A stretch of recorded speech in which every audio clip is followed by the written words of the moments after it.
ఈనాడు కథ ఇది ఒకసారి చూడండి. సెకీ ఒప్పందానికి సన్మానం జరిగింది అని చెప్పి నా ఫోటో పెట్టాడు.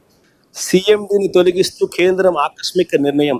జగన్ ప్రభుత్వంతో ఒప్పందంపై వచ్చిన ఆరోపణలే పరోక్ష కారణం అని చెప్పి ఈనాడు రాస్తుంది. నిజంగా ఈ వార్త చూసిన తర్వాత ఈనాడు అనే పేపర్ నిజంగా టాయిలెట్ పేపర్ కి ఎక్కువ, టిష్యూ పేపర్ కు తక్కువ. అదొక పేపర్ పట్టిన పీడన.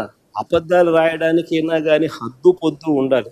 కారణం ఏమిటి అని అంటే, ఏపీతో సెకీ ఒప్పందం ఎప్పుడు చేసుకుంది?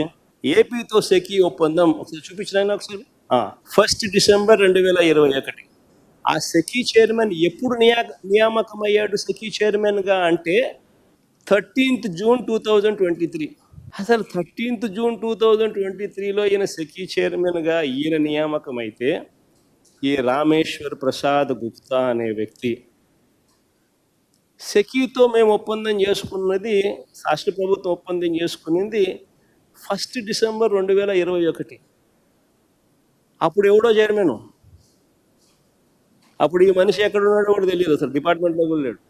ఈ మనిషి ఎప్పుడో 13 జూన్ 2023లో వచ్చినాడు. వచ్చిన ఈ వ్యక్తిని కేంద్ర ప్రభుత్వం ఈ మధ్యకాలంలో తీసేసింది. దానికి దీనికి సంబంధం ఏంటి అంటే, ఏదో సామెత ఉంది చూడు, దున్నపోతు ఈనింది అని అంటే దూడను కట్టేసేయండి సార్. వేసేసాడు.